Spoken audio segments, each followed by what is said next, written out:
nothing in hand or on the board, so you turned all of your creatures sideways in order to put lethal in one pressure on them, Rockface Village is absolutely broken. Like and subscribe. No, but for real, part of the reason that Heartfire Hero got banned was not just the fact that it went off insanely with Monstrous Rage and Manifold Mouse. It was also the fact that it got printed in set with Rockface Village. I'm sorry, my 1 mana 1/1 is also a 3/2 haste for 3 mana that if you block it, it deals the 3 damage anyway. Burn decks would and will kill for that kind of damage off the top. Hired Claw remains an incredibly powerful staple of standard red decks, similarly because of Rockface Village. The same 3 to 4 damage off the top of my deck that you just cannot reasonably play around, while also interacting with my board in any meaningful manner. If you're one of the many Commander players who enjoys my content, buy yourself a Hall of the Bandit Lord, if you can. Just straight up 3 life for your Commander to always have haste in any color identity? This was a mistake! There is a reason that Hanweir Battlements and Arena of Glory cost red mana to activate. Titan effects are many and varied. How many Commander players have Roxanne Starforce Savant, who pays for her own haste activation? How many tables are being terrorized by double activations of Kefka Court Mage? Because when you aren't stuck with sorcery speed removal in hand, the Grixis player is holding up counter magic. Flage and Arena of Glory are a modern playable staple pairing.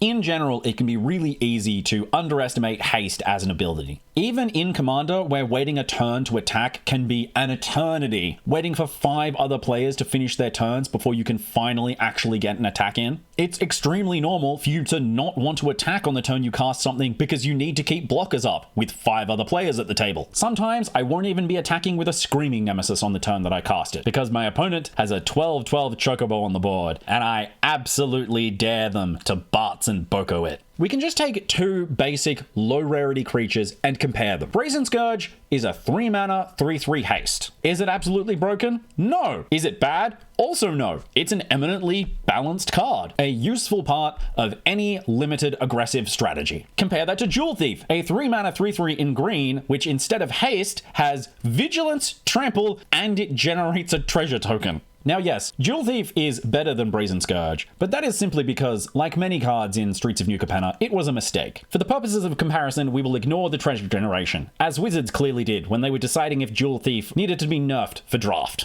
And instead look at a 3/3 Vigilance Trample versus a 3/3 haste. These cards are of roughly equivalent importance to their owner's game plan. It can just be hard to look at them that way because the game plans are so different. Jewel Thief does so much, and it stays on the board for so long, because it's not ending the game as proactively as Brazen Scourge. Yes, over the course of multiple turns, Jewel Thief will generate more threat, having the Vigilance and Trample combo, but it can't come off the top of the deck like a Lightning Strike, like a Brazen Scourge, or any red Bloom Burrow creature with Rockface Village on the board.